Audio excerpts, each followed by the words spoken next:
Welcome to the Life's Best Medicine podcast, where we are finding hope and healing one episode at a time. No appointment needed, no rubber gloves, and no coping. Just a healthy dose of life lessons to help equip you for this wild journey we call life.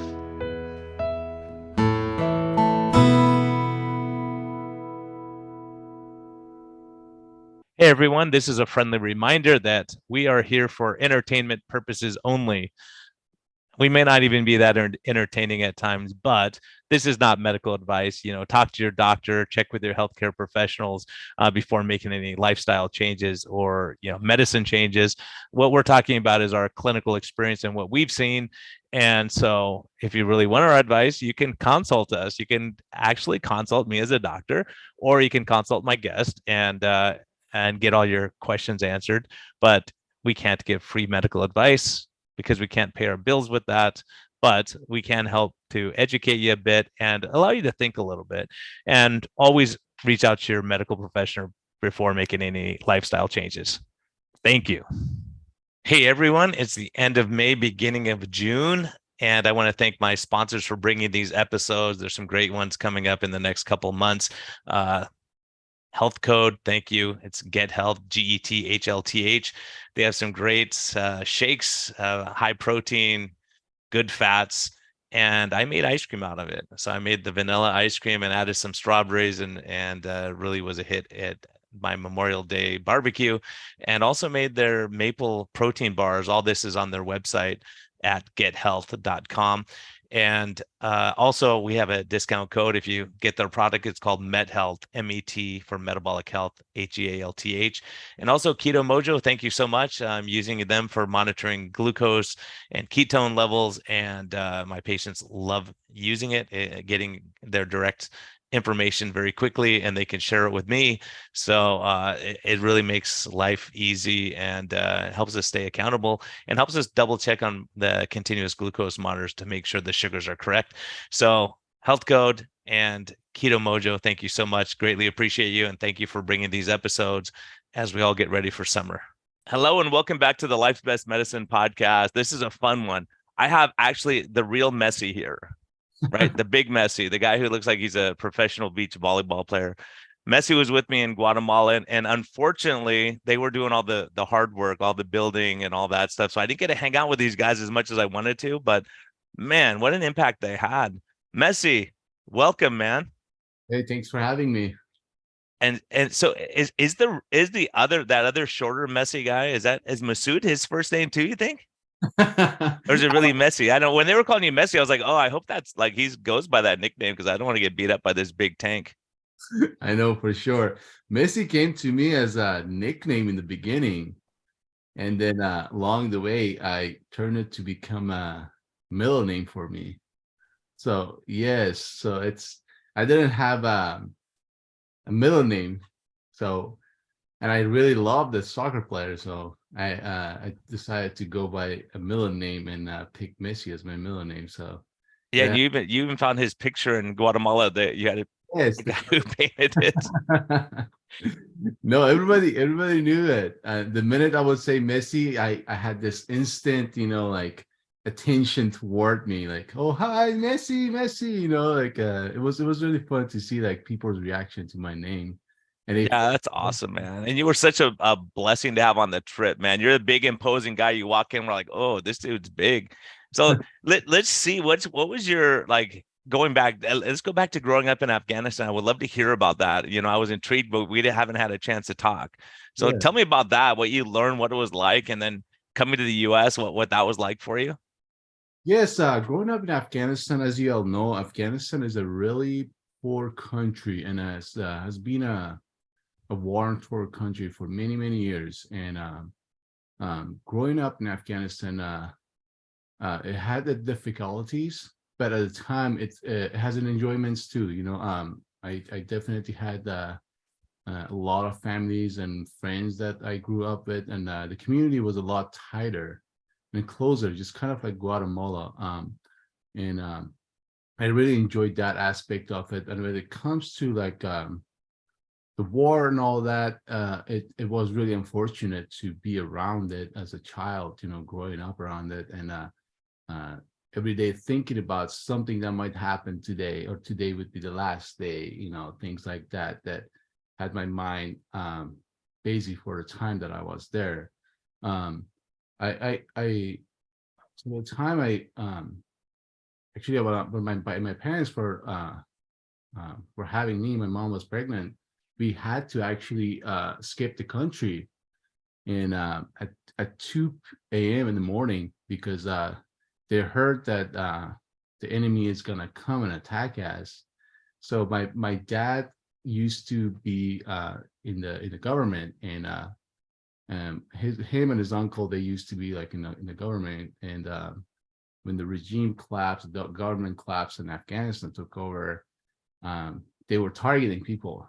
So they were targeted, and they were, before they get hit, they knew that they were coming in for them. So they had to evacuate and literally walk about 30 miles a night, and just like running from the country just to not get killed. And 2 weeks later, I was born in Iran. They rushed to Iran, yeah, Wow. Iran, yes. And then 2 years later, we moved back to Afghanistan, where things were settled down. And the funniest thing is that the people that were trying to murder my family were the people that used to be classmates with my dad. Wow. Yes, and Yeah, that's how amazing. I've heard that one of my best friends is from Iran, and another guy who's a good friend of mine is from Iran also. And that, they tell stories like that too, where you go, you were with the Shah, we overthrew the government, we're gonna kill you. And exactly, then a yeah, couple years later, they wrote him a letter, say, hey, come back, we need a mechanic to work on the tanks. He's like, nope, not coming back. He was in Ohio, actually, at Ohio State University, and they had an exchange program. He's like, nope, can't come back. yeah, Scary. yeah. It was crazy how people turned around and like went against him, and 2 years later, they were cool with him, just like following the rules, following the orders.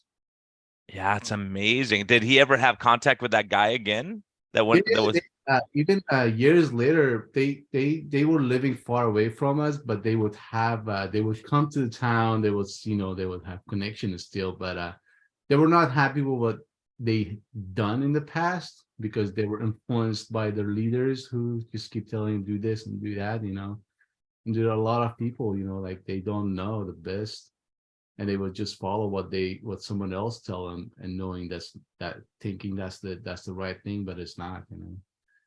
yeah, it's just amazing. People are just following orders. We've seen that in medicine. We've seen that where people don't say, wait a minute, this doesn't seem like a good idea. I don't think we should be doing this. And it's amazing how, under pressure, self-preservation, you look back to Nazi Germany and you see how people just turn their head the other way because they don't want to get involved, and having to escape in the middle of the night. People just can't appreciate, freedom and not having to worry about those kind of things. Yeah, and then I grew up in west part of Afghanistan. It's called Herat, and we are close to the border of Iran. And I when I turned 6, I started working with my dad as on constructions, and doing like farming. And then I worked with him doing constructions and farming until I was 14, and that's when I was in 7th grade. And 7th grade, I could not continue school, unfortunately, because my parents and my needed some more support on bringing more money in the house. So I had to stop going to school and go full-time working to support the family. And then along the way, I picked, I think it was 2007, 2008, I started picking up an English class at the time. And because I really liked the English language, and I saw opportunity to be able to work with American.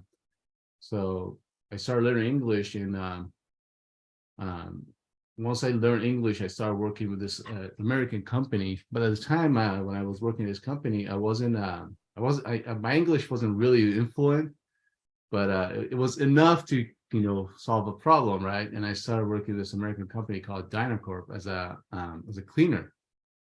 And I started working as a cleaner, and then 2 years in, my English was a lot better, and I saw these military, like American U.S. Army guys that will come to our base, and I started having conversation with them, and then they offered me a job to work with the U.S. military, and yes, and I was hired by U.S. military as a translator, and then I worked for 6 years with U.S. I work with different groups. I work with the Army, I work with Marines, I work with Special Forces, different kind of groups, and 6 years work with them, and that also changed a lot of my perspective, because where I grew up, it was a different environment than where I was going with the military to do missions and go see these villages, these people, how they live. And I really thought I had a bad life growing up, but then I see that the other part of the country, but I never been to, uh, going on these missions and see these people, the way they live. And it really hit me harder, because I've always thought, oh, my life is not the best life that I had. My growing up, I've always used to work. But then I saw these other people that did not have, like, drinking water, the most basic thing that we all have here. And they did not have that. They had to walk miles and miles with the jugs that you just go grab water and fill it. Like as a matter of fact, the kids' job when they were kids, that was their job. It doesn't matter. You have to get up. You have to fill up the water. There's a tank. It needs to be filled every day. And it's just like I had a blessing in my life that, like, I know I did not have it the best, but I had it better than a lot of people, even though Yeah, sometimes you don't think about that, you know. As a matter of fact, I remember my water main went out at my house, and the plumber was there, and we were talking, and I'm like, man, you're making way more money than I make. I know how much I'm paying you to do this, right? But I need you, you know. And so anyway, we had a great conversation. I go, man, it's been brutal because I have to go to my neighbor's house to get water, and then I got to do this. And I was telling him like how, and he started laughing, and he goes, I grew up in the poor part of Mexico, and I had to walk like 18 miles to get water, and we couldn't drink it, and we couldn't, like, you couldn't waste the water. So these guys were carrying like a stick with two buckets on it, all the way back so other people could shower. And like, wow, that, you don't realize how good we have it. no, not really. And then so after 6 years working with them, then I was granted my SIV, a special immigrant visa, to move to US. And I think I got to move straight to San Diego, because I already had some connections here that I moved to San Diego. And the first thing I actually flew to LAX, and I got out of airport, and it's kind of like those games, like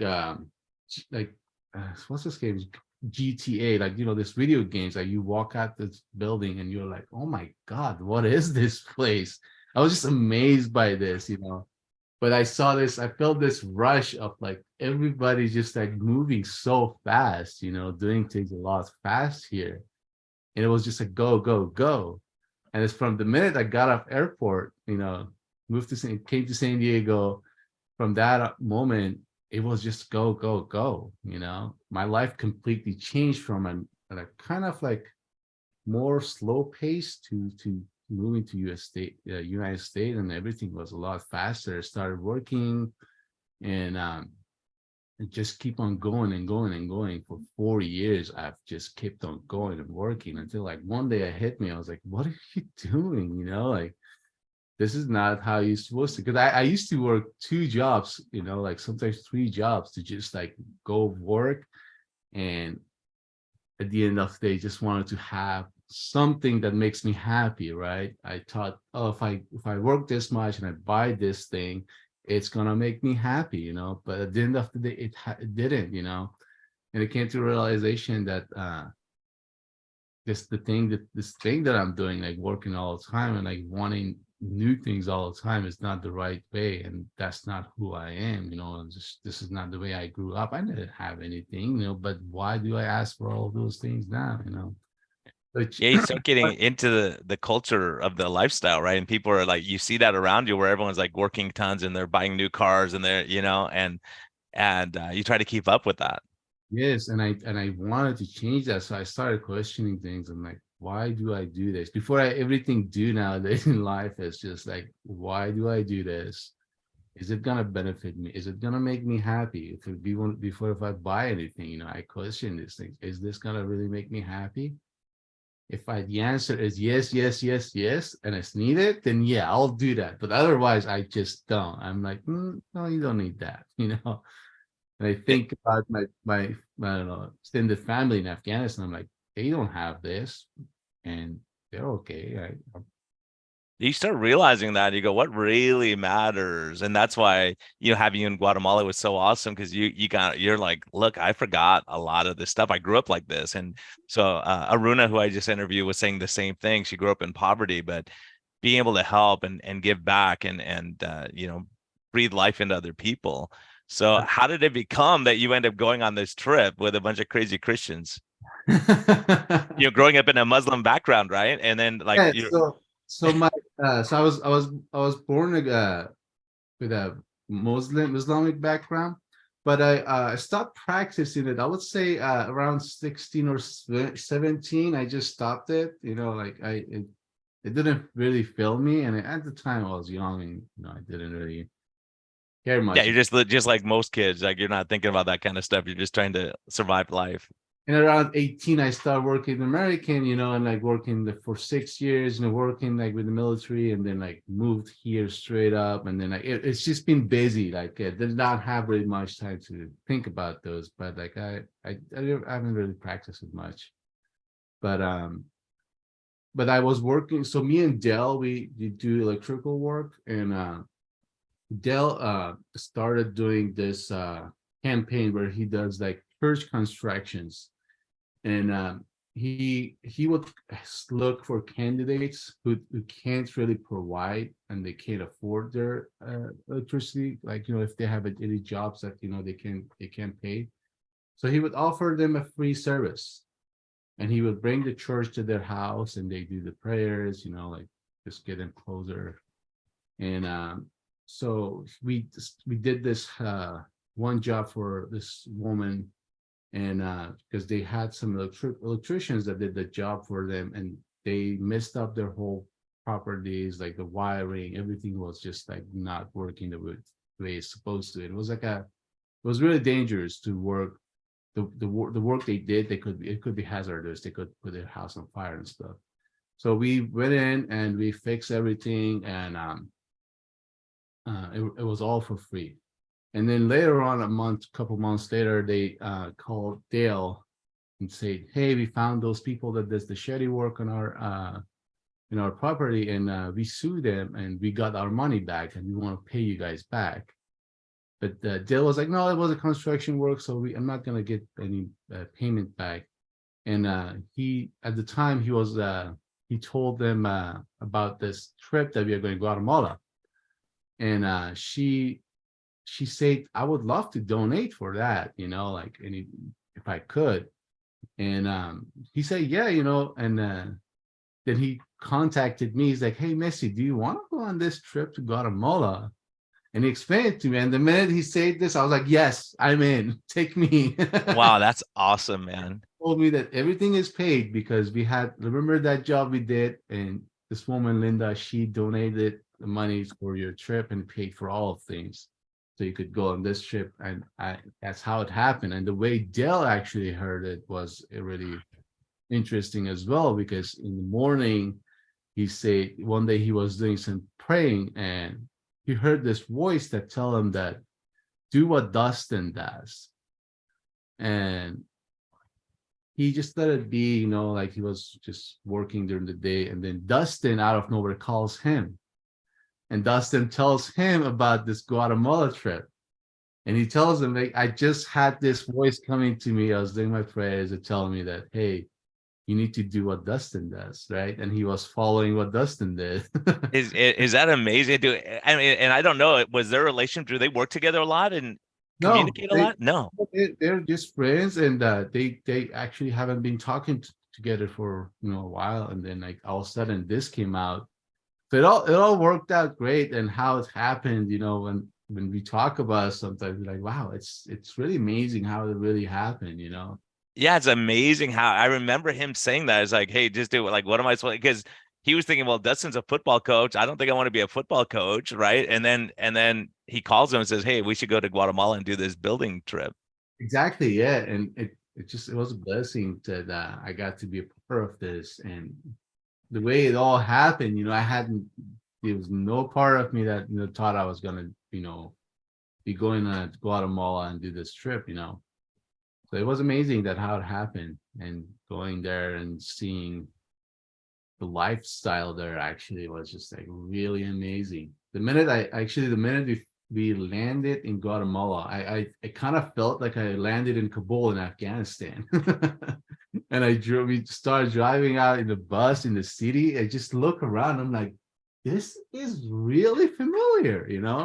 Yeah, it's amazing how the buildings, and like I've been that like in Vietnam and in certain areas, and you look in like, oh my goodness, it's like the same architecture, you Exactly. know? The culture, the way I think they had like elections going on too, like happening in the future, and they had all those posters from the candidates all over the town. Every 20 feet you see another poster. The same thing in Afghanistan, like it's all over the place. But when you come to the United States, it's not the same at all. It's you know, Yeah, it's totally different. Yeah, I know it's like that. I mean, they go all out on their printing budget for sure, man. They the same like 300 pictures of the same guy on the street, It's just crazy how it is. Yeah, absolutely. And they even have those the old speakers on top of the car, and they drive around and they're announcing, different things and political stuff. And yeah, it's pretty crazy environment for sure. Did it bring back any memories when you were there, like of childhood and things like that? yes, actually, when we got there the first day to work, and we got to the job site, and we looking around these kids, and they're like just like looking at, staring at us, like looking at Dustin with this tall dude with this Well, giant these beard. guys, just so for people listening, if you can't see Messi, these guys are like a beach volleyball team. They're big dudes and like, imposing. They're big muscle guys for sure, right? And so these kids are probably in Guatemala, the kids are a lot shorter. People are smaller there generally. Like I'm tall there. That's why I love Guatemala. But people are tiny stature, compared to you guys, and they're probably looking and going, man, these guys are. Yes, they're just staring at us, and it just took me back to the time when American were in Afghanistan. I was a kid, I would always like whenever they come to town, like they go on the patrols, like they come to talk to the tribes leader. We would just go there and stare at them. We just like look at all their bags and just like stare at them, and like we would hope, wish that they give us something to eat, like a candy or whatever. And it's just like looking at them like that kid used to be me. Like I would go there and stare at people. I would want something because we didn't have the money to buy these things, right? And these kids are looking at us. I'm like, okay, like this is really interesting that like I'm looking at something that was me like 20 years ago, right? That's funny. Even talking to my dad, like he grew up in Nazi Germany. He was a kid there. And he said the American soldiers would come and they would give you like cinnamon gum. He said the first time he had it, he didn't know what to think because it was so spicy that he's never had anything like that. And they Yes, would hand him like a candy bar or something. He said they were so kind to them, mhm. in the midst of a war. And so, yeah, it's amazing Yeah, it's having those memories come back. exactly. It's just like I'm looking around and I'm looking at their shoes. Like they don't have the best shoes, like torn apart. Like the clothes are not the best clothes, everything is like dirty and like torn apart. Just to look at every single one of these kids around. But at the same time, they don't have much. But I look at them, like the smile on their face, the happiness, the joy that you see in their faces, and they did not care if they about the clothes or shoes or that. They just cared about who they are with. Their friends were there. They had like this plastic soccer balls. They were just like, they just like in the moment. And that was me too. As like growing up, we did not have an actual soccer ball. We had those plastic soccer ball that we would just carry around. Like we would play around with those. And we had the best. Like we were happy. The same thing with them. They their lifestyle. They did not have like running water. They would just they bring the tank or they collect the rainwater. And you look at their lifestyle, their houses. It's literally a shed that we would use for our tools here. That's that's their house, and just looking at around and looking at their properties, like the way the style of living is just insane. That how simple they live, you know. Yeah, and And like you said, they're still smiling and they're having fun, and they're they find a can and they wrap it up with duct tape and they got a soccer ball. It's just the ingenuity and what they do. listen to music. There's always a music. Like someone is playing music. It doesn't matter where there's any neighborhood you go to. There's always music playing. It's like the minute you walk into this villages or like towns, like it's just like there's like this very warm feeling of joy that hits you right away. That these people are experienced that. And then like when I compare that to US life, it's just not comparable. I mean, we do have a good life, you know. We have everything that we need, but I think there's a lack of community there in the US that we do not have. Like my neighbors, I do not have the best connection with my neighbors. Like, and I try, but some people don't want to have that connection with you, right? It's just like Yeah, people like I see it too. Like people are just like in a hurry to get in the garage, close the door real quick. They don't want to talk to you. They've had a hard day. They, are gonna go get a drink or do whatever they're gonna do. And it's pretty rare. It's pretty rare that you can sit and talk and enjoy life together. And here the kids are on cell phones and they're distracted. Those kids didn't have cell phones, not at right? all. They No, don't have it. exactly. And there was this one house, the one property that we were working at. This woman that was blind, and her kitchen went on fire, and we went to rebuild the kitchen. And I noticed that she only had a daughter that was living with them, and anytime that the daughter walked away, there was someone already there to entertain her, whether it was the neighbor's kid, like somebody. Like you would always see someone, like if there's no adults there, you would see two kids would come in. I would just go sit right next to this woman and I just talk to her. I was amazed by it because I was like, this is a community that you want to be in. This is like your neighbors become your family. Those are the first responders. If anything happens, they're right there. They will help you. Doesn't matter in what situation. And that's the kind of lifestyle I was looking at. I was growing up with. So every day that I woke up and I walk around the town, and every single person that I encounter, they just always reminds me of like back home. And that's the community that we should be. Like you have to be tight, you have to know your neighbors, you have to have a connections with them, because at the end of the day, in the US, not everybody has their family living next to them. So your neighbors, your community becomes your family. We do not have that. And having to see that, experience that again in Guatemala over and over, it was a blessing, because this is the lifestyle I was growing up with. And now I'm not. And it's funny because like my wife is American. She's from Boston originally.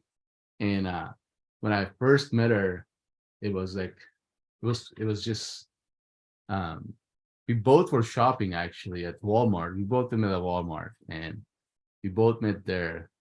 And she coming from a different background, I come from a different background, and we just always like the things that we do around the house. It's sometimes it's just like she looks at me like, "What are you doing?" I'm like, this is Afghan style. This is the Oh way. yeah, yeah. The culture, right? You do it a different way. Yes, and a year and a half ago, when things went down in Afghanistan, the Afghanistan government collapsed, I had to take my parents out of the country. So I moved them out of the country, and they went to Tajikistan, and they were in Tajikistan while I did their visa process. And eventually they moved here. They were living with us for a year and a half. And to see that their lifestyle, like how they are, because I'm not the same way anymore, like, but they just moved here. They still have all those like cultures, all those like things they have done back home. And looking at my wife, that has nothing, she doesn't know about any of those things. It's just like seeing them to living together. It was a good experience, because my parents, they're Muslim, they're covered. Like my mom is always covered, and she is not. She's walking around with her hair uncovered. But my parents, they're okay with all of these things because they're open-minded about things. And just to see, like, my mom would bake bread every day. Like, she would be working all day in the house, and my wife was like, why is she constantly working here? I'm like, you don't know, that's all she It's knows. just the way it is. That's how you show your love. That's how you do it. You know, you work, and that, and then you had that instilled in you to have two jobs and work hard, and you want to Yeah. make a better life. Only back, like in those countries, a lot of times just the male works, the man will work, and the man will bring the money, and the woman at home will take care of the kids, will food and clothing, everything, like she would just do that. And it was happening the same thing here. But it was a shock for her that this is this how everybody else live out up Yeah, here? it had to be a shock for your mom to see this too and go, wait a minute, she's uncovered. She's because she's so used to that culture, right? And when you look, you're like, well, this is weird. It had to be a adjustment for her too to accept it. Exactly. And like you would be drinking around the house, and they would just look at us like, because like drinking is legal, and it's against religion. And they would just have this like looking at us like, because when they think when you drink, you go crazy, but we Oh don't yeah, have I think you're a criminal. Like it would be like, football, like yeah, it yeah. a lot of things, like when you go outside, like um the first thing they would tell me, like, why there's not many people? I'm like, what do you mean? Like, I don't see people around the streets. Like, Oh why? yeah. Like, I don't see anybody walking in here. Although we live across from the lake, Lindo Lake, and like people walk around the lake, but other than that, you don't see people walking nights there, right? Like we all have cars, we drive places, but Yeah, you drive like one block. You don't get it, you don't walk, and that's it. In Guatemala, you see that. And that was the other thing, is like every day, like people are just you couldn't pass people without them saying Buenos dias or like, smiling and waving to you, whatever, like always. I mean, it would be very unusual for people not to be friendly on the street. Here, if someone says good morning, you're surprised, like, wow, they said good morning back to me. It's amazing the difference. no, they walk, people walk there. It was amazing to me to see like all these houses building on the hills, and people carrying stuff up the hills like on their head. Like that was I haven't seen that in a long time, and they carry all these big heavy items on their head and without Yeah. holding hands. Yeah, baskets of clothes on their head. They don't even balance it. They don't even, like, we would be all stressed out trying to hold on to it. They're just walking like nothing up hills and over over the curb, whatever. Yeah, it's crazy. Yeah, you would walk up and down the hill, like, because like these two houses we were working on, they were close by together, and we would walk from one project to the other one, and we just be out of breath. Yeah, because you're at altitude. Yeah, it's amazing, isn't it? Looking at this woman, like she's carrying like 50 pounds on her head, just like really normally, just walking right next to you, just touching you, like wow. Yeah, you don't have anything. That's why you guys ruined the whole thing for the builders. I was watching these guys when we were way out in the country. I'm like, man, these guys have a rope and they carry like 8 or 10 cinder blocks. I'm like, oh my goodness. And you guys start laughing, like, oh, the cinder blocks here are super light. Like it's like foam. You get lifted up, totally different than what we would see here in the States, right? Yeah, because they were made by volcano stones.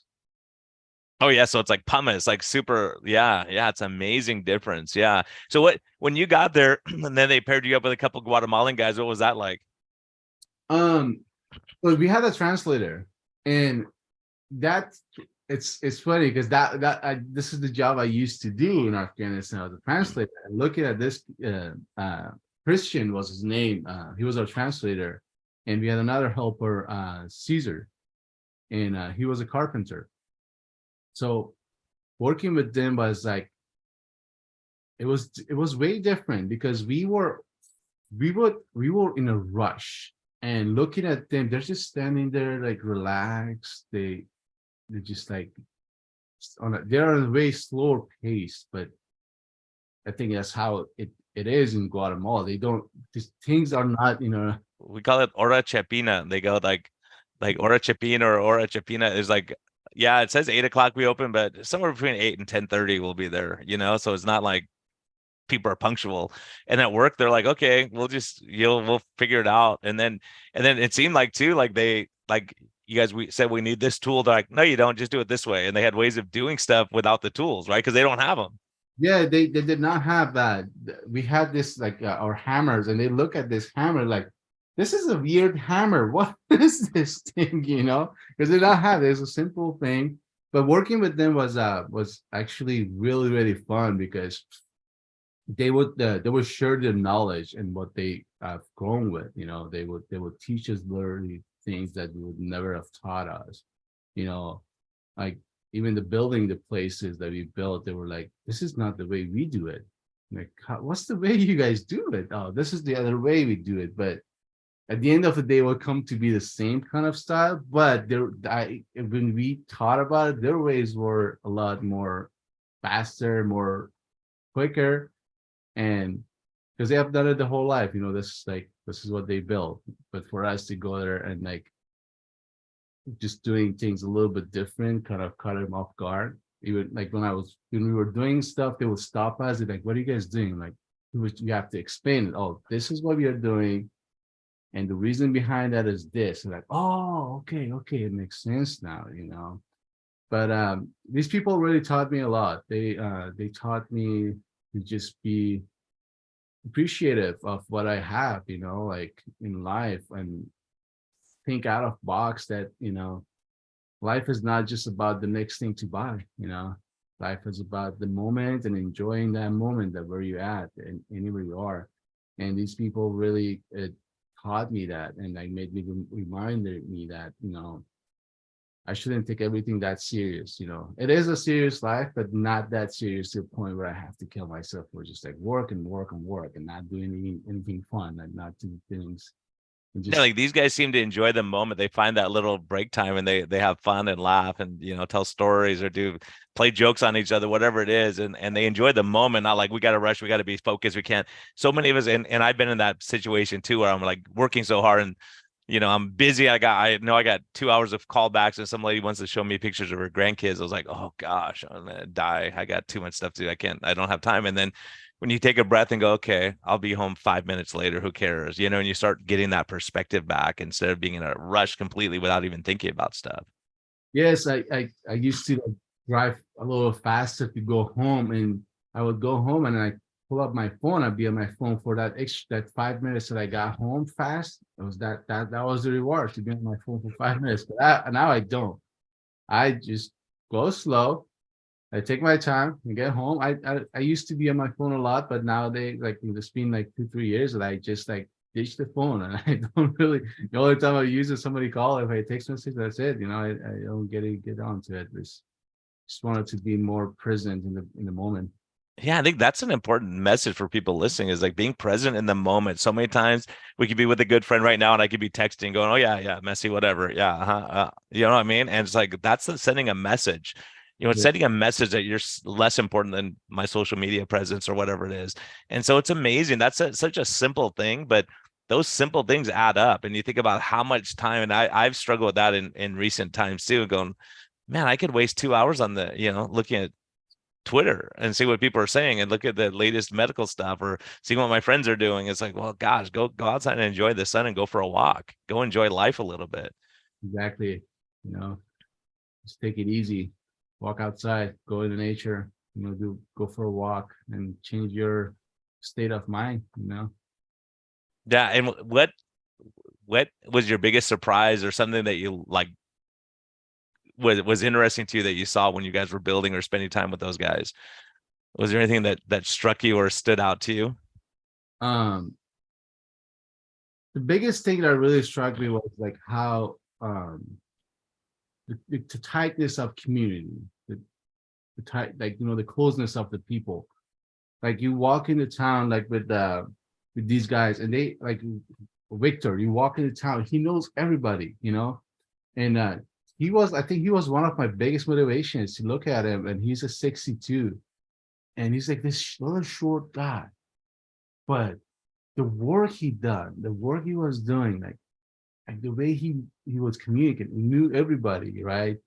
Like it was striking to me to see this person like at the age of 62 and like so strong and like working every day of his life just to help others. I was like, Yeah. Yeah, That's a lot he's of an love. amazing guy, and how him and Carlos crossed paths. Carlos was just asking for directions one day, and the guy says, "Oh," and he goes, "Oh, you're a professional soccer player." He goes, "I'll get in the car." So they drove together, and then they start this foundation to help people, like out of randomly just some guy on the side of the road, like you and your wife meeting at Walmart, right? Like the odds are you could have missed each other. How's that happen? It's just crazy how we crossed paths at just the right time. And Victor, when I first met him, I was in the clinic, and it was at down the street from our last clinic, and it was a church, and like it was hard to get there. Like you had to go up this hill, and then you had to go up these stairs to get there, and all these kids were in wheelchairs, and quadriplegic, paraplegic, and all the kids that you saw. And and I started getting resentful almost, because I was so busy. I was like, how in the heck are these kids keep coming and they keep getting here? And then at the end of the day, I meet Victor, and he comes in as a patient. He said, "Yeah, my shoulders are kind of sore." I go, "What do you do?" He said, "I just carry heavy stuff a lot and all this stuff." And then the next day, I was looking at pictures, and he was the one who carried all those kids up the hill. He was the one who did it. And so I ran into him the next day. I said, "Hey, Victor, why do you do it? Why do you, like, your life is like dedicated to helping other people?" And he said, "Look how beautiful they are. If I don't do it, who's going to do it?" Yeah. Right? Like it's a love that he has for people, that he's out there and I'm thinking, I'm here for like 10 days. He's here like every single day, all the time. He was driving around in a beat up truck with no air conditioner, no radio, no nothing. He was picking up these kids. It's amazing.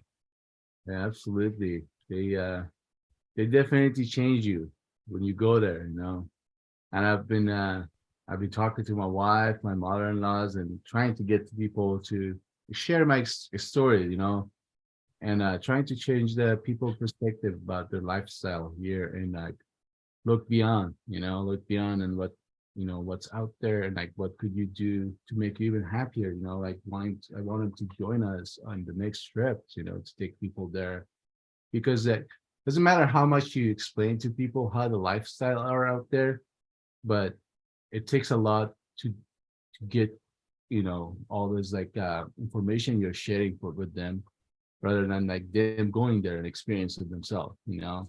Yeah, that's exactly what Aruna was saying. She said, "You have to experience. I can't explain it. Like I get it too. When I'm there, there's a different feeling. Like you said, there's a joy, there's a happiness, you see the struggles, and people are smiling through their struggles, right? Yes. They're not saying, 'Oh, poor me, life's miserable, I got all this stuff,' and they try to, and they're watching out for their neighbors, and they're helping each other. You go, man, that's community. I never heard anybody complain about the lifestyle. Like, oh, I don't, this, oh, that, did not hear one single person out there to say that. Yeah, it is like, for us, I mean, I know I would be complaining like crazy. This lady's like, "Well," I said, "What's your day like typically?" So I get before I go down and make tortillas so we could sell them when the store opens at 7, and then I go here, and then it's like I got this job, and I get home like at 8 at night. I was like, "Oh my goodness." I complained about that's what I did for 18 years or 25 years, maybe, with residency and everything. And it's like, man, like they're just like, you just do it. But then they take a little break in the middle of the day, and they go and spend time with their family, or they do different things, and they make it work. And they're not just when they're there, they're present, like you said. They're not distracted by social media. Like, how many people do you see on a computer there? Right? Exactly, yeah. No, Yeah. it got me too, because that's when I moved here, instantly I started getting adopted to the same kind of lifestyle here. Go, go, go, bye, bye, bye, go, go, go, bye, bye, bye, and I did not question it, that hey, this is not the right way to do things, like you should step back, question before you do something, like question it before you want to buy something. Ask yourself if that thing is gonna really make me happy. Ask yourself, do I really need to do that? You know, I started questioning things. Like you go to a grocery store, you want to buy something. I always grab the things and I read behind the label, see what's in it. And if something it doesn't interest me, it's gonna harm my body, I do not buy it. I start to just questioning things, and that's really helpful. Yeah, and tell me about the one thing that really impacted a lot of us too was that last night when we had dinner in the nice hotel, and then seeing you guys get up there, and you gave a great talk, and like the emotional connection you had with these guys. Like, for people, I mean, it's hard if you're not there to experience it, but like what was your emotion? What were you feeling? Because it was very impactful for the rest of us. Felt a really, really great energy there among everybody. I felt this warmth and like it's hard to explain it. I had goosebumps all over me. Every single person that stood up and talked, I just had goosebumps all over me, because that's the night that people were sharing their experience there. I'm like, this is how I feel too, guys. This is how I feel. And like every single person that like explaining that the things they have gone through, like through this trip. And when Victor started talking, like, like every single one of those guys, they just giving their speeches, it just keeps hitting me harder and harder. And I'm like, it makes me fall in love more with the people and the community that they had there and the country itself. So it, I think, when I got up there, they were like, "You gotta get a speech too." I was shocked this. I was like, I don't know what to say. I'm not the type of guy to get up and give speeches at all. But I felt that it was the right thing to, say what I had to say, and tell people, just do not bury this when you get back there. Try to like express yourself the best way you can, so that way people can learn and understand that there are hardship and hard lifestyle outside of the United States, that they need help. And we could be the big help, even though it's, like we're gonna be there for a week, but during that week, we helped like thousands and thousands of people. Like your medical team, like you guys did a lot of work, and like helped so many people that they would never got to be, you know, they would never think or go to doctor to seek medications for those things. But you guys did that, a lot of that. And these are small things for us. It might look small, but for them, it's a big thing. It's a life-changing situation for them. And with us, we could always like, we all could get together and like, you know, once another thing I really, really liked about this trip was like we all went from United States there. We all live this lifestyle.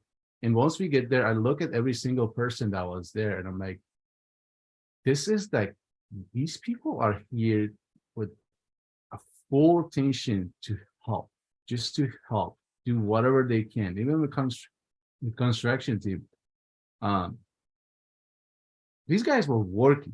I did not see this guy sit down or think about like resting. Like Carlos was, give us the schedule, like, oh, you have the Wednesday off, you could do this and do that. But we were like, no, we are not gonna rest. We are here to help these people, and we gotta do whatever we can to do what we are supposed to do.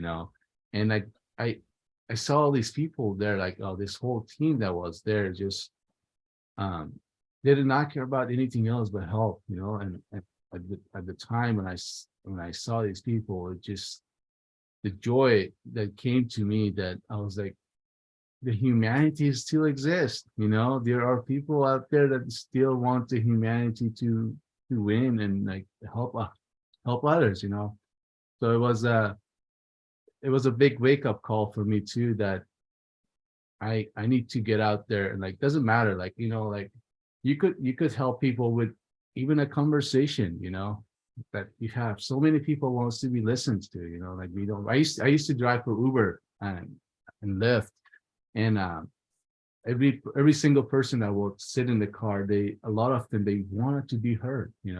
I would just start a conversation with them, and like some of them would just like go on about their life, and like at the end, like when they get off, they're like, oh, it's like you could hear that this person really needed to be listened to. So we could help in so many ways. It doesn't have to be, oh, I have to financially, spend money on this thing to help someone. No, you could just like sit and talk with someone, because people love to be heard. People needs to be listened to, and just like share your thoughts, share your passions with them. It could help a person's life you don't even know.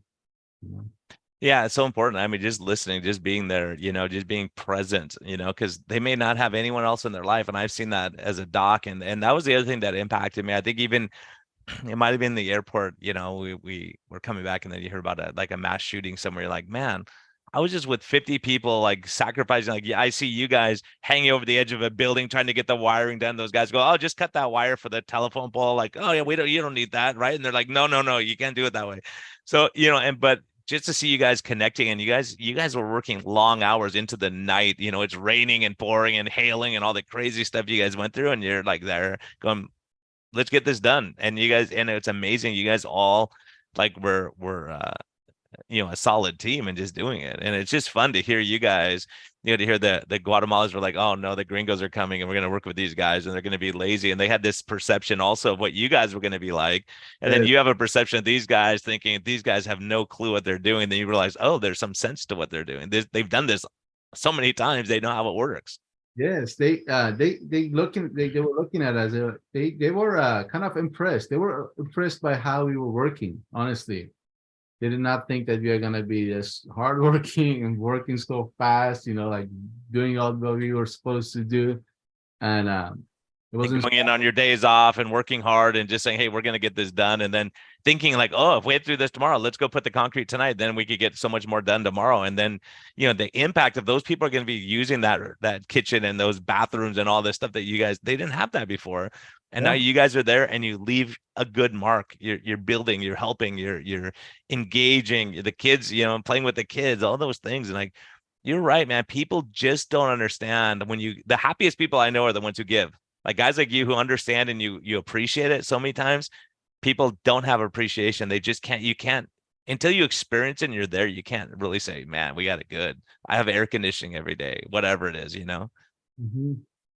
Yeah, we definitely have it good, and we are able to help. You know, we are able to help.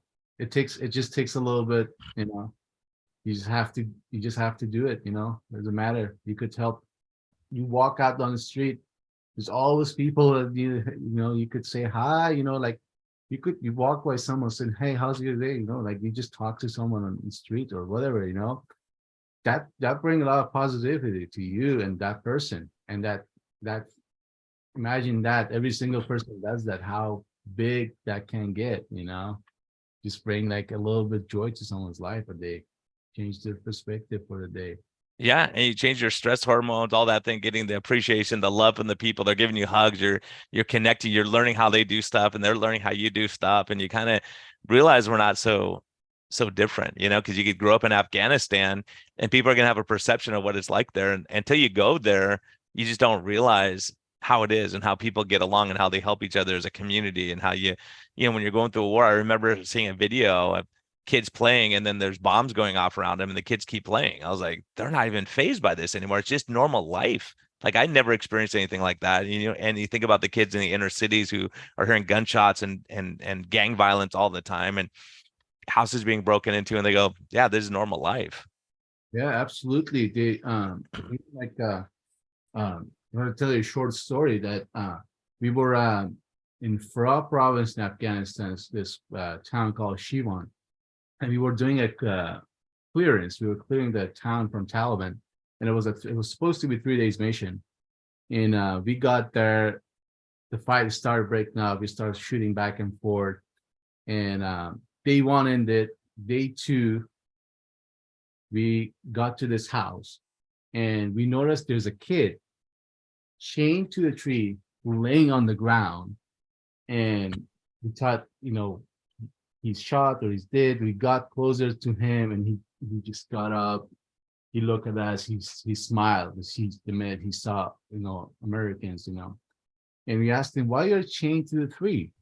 And he said, my dad is a Taliban leader, and he chained me to the tree because I would before, you know, he used to go to Afghan police checkpoints whenever his dad would come to the town. He would go to them and report that, hey, my dad is here. You guys want to arrest him? And the reason he wanted that because he used to beat up his mom, you know, and he did not like that. He wanted Mm. to arrest him. So when the fight started, his dad chained him to the tree because he was afraid the kid would run and tell them where his dad is. So we Wow. got to the house. There's nobody in the house. Everybody left except the kid that they forgot that was chained to the tree. And we were shooting at this place like for 2 days. And we got Wow. there. This kid is still alive, is still running. And he was smiling the minute he saw us in that situation. You know, he was smiling. And I was just like, amazed. I was like, your life, your life could change at any second. Like, like you don't know. Like I could be growing up in a family where my parents could be a Taliban leader, but I'm here in the United States. I'm not that. And doesn't matter, like you even your parents could turn down on you like that person, right? And like I'm looking at them, like looking at the kids and like people here, like when they complain about things, and I'm like, you don't know. You don't know. Yeah, You could, man. you could be chained to a tree by your father who's a bad guy, and leave you in the middle of a war. But you're here, your parents are supporting you. Your parents are doing everything they can to get you to school, to get you to wherever you need, and buy you whatever you need to keep you happy. But still, you're not happy. You always want more. Man, Messi, these are like so. This is why I did this podcast of stories like this, because that's like you can't realize, you just can't realize. You take everyone for granted. You think, yeah, parents are supposed to pay for my college, they're supposed to do all this stuff, and then you just don't realize how bad it can be, and also just the importance of community and just giving. I think that's the take home message. Like, just give of yourself. You don't have to give $1 million. You don't. I mean, just if everyone gave $3 or $5, it makes a huge. Like you see it, like these guys with the reading glasses. And, like when you were talking, I was thinking about this kid that we saw there that had hemophilia. And it turned out his mom had appendicitis. We got her to the hospital and got her taken care of, but the whole community jumped in to help him. But the thing that Aruna noticed that I noticed also is like, the kid had a smile on his face despite being in massive pain from his knees were huge from hemophilia and bleeding into the joints and everything. And he still tried to smile, but you could see the pain in his eyes, but he wanted to be pleasant and kind. And, you see that and you go, man, these things don't happen in the States. The darkest moment you can find light, and that kid was the light to see in that darkest moment. And I just like it shocked me. And like, wow, you could be in the harshest moment, but you're still thinking about helping others, right? And that was a kid that like your dad is gonna beat you up, your dad is gonna get you in trouble, but you would run and let the Taliban, like the government, know that my dad is here, just arrest this bad man. Yeah. Yeah.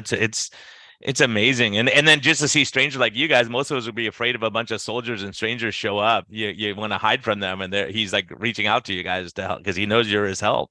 You know what's good, what bad, it doesn't matter. You just have to think about it, right? You'll find your way. Yeah, man. So Messi, I got to ask you, man, thanks so much for this hour. This is so awesome. Thank you for Like, having. what's life's best medicine for you, man? I think we kind of know, but what do you think is like when you think about like what matters? Where do you go when things are hard or you're struggling, or what message would you tell your family and friends of like what really matters? What really matters is really like giving love to your family and friends, and like keep in touch with them, be in touch with them. Always like, ask them around, ask them how they're doing, because not many people tell you how they feel. My we had a roommate who was our friend, and I would always have conversation with her, and she had back pain. She was in a lot of emotional or like mental health, and she took her life away last year. And thinking about it, I'm like, if she would always complain about her family and like people not listening to her. And like now, like when she did that, it always comes to me that you need to keep your friend and family close, and always ask them how they're doing, because not many people will tell you how they feel. And one day you will know it's too late. So take your time and like, say what you want to say, tell them you love them, appreciate them. And that helps a lot. Yeah, that's huge, man. And I love your heart. When you walked in, I'm like, okay, I'm not disciplining this guy ever. Like, Carlos, you take care of this guy, man. I'm on his team no matter what he says. I'm going on that side. But you've shown your kindness and what there's so much behind, so much in the mind, so much you do.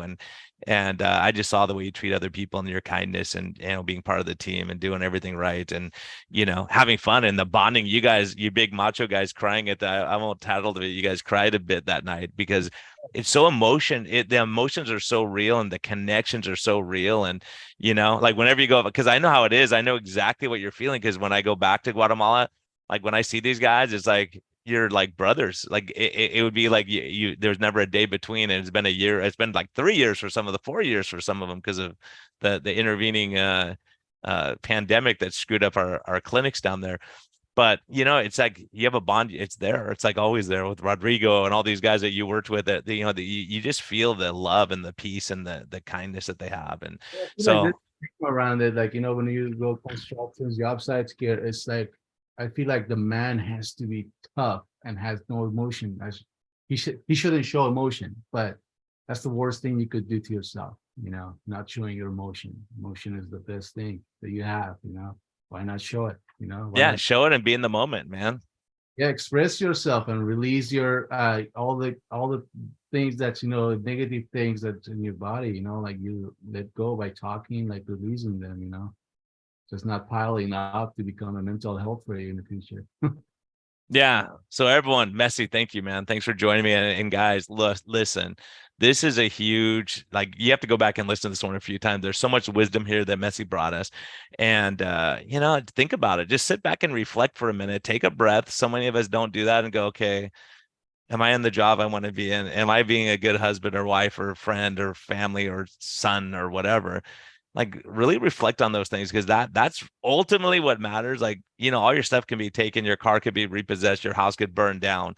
Where's your treasure? Where's your value? And it's ultimately going to be in other people. And I will tell you, from all these 53 years of experience now, is like the happiest people are the ones who give, that help other that are in need, that they reach out to others, and not the people with the biggest car or the biggest house or the fanciest clothes. I mean, we get so caught up in that, and you realize, man, these kids are in, like Messi was saying, they're in tattered clothes and their shoes are falling off and they're happy and running around kicking their little plastic soccer ball.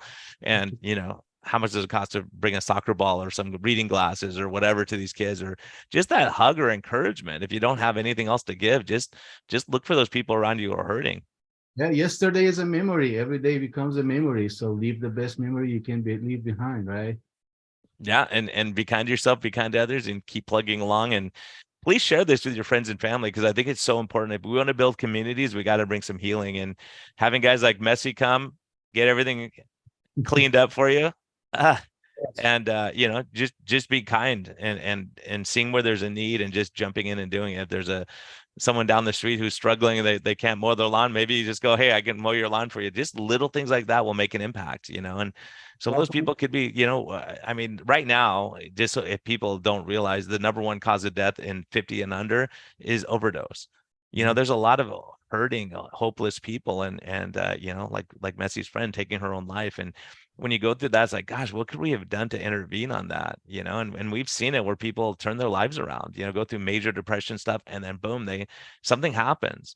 And so people who don't believe that, that miracles happen, and think about all these people who cross paths, and there's, Dale works for a patient or a lady, and then she wants to bless them back, and she gets money, and then then Messi ends up going on the trip, and then another guy goes on the trip, and you start realizing, man, this is amazing how life works. Exactly. Life works great. Life works like magic. And it did its magic on me, Yeah, keep smiling, man. Keep doing your thing. Exactly. Well, thank you for having me. I really enjoyed this talk, and I'm really glad to become a part of the foundation, the team that we went to Guatemala, and I can't wait for the next year. All right, man, that's a deal. Aruna wants to be on the building team, and then also, yeah, for people who are interested, it's called the merlotfoundation.org. It's THE and then MERLO foundation.org, and they're doing a lot of great stuff down there. And if you want to go build stuff with Messi next year, he's here, man. He'll take you under his wing. For sure. I'll be there.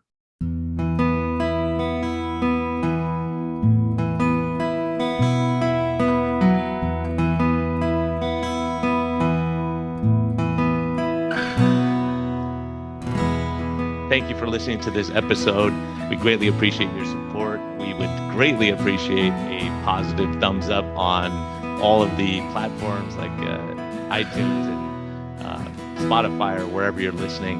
And we just thank you for our Patreon supporters. We greatly appreciate your help in getting this message out. We think there's a lot of important information, and hopefully this helps you. Have a great day, and thank you for listening, and thank you for your support.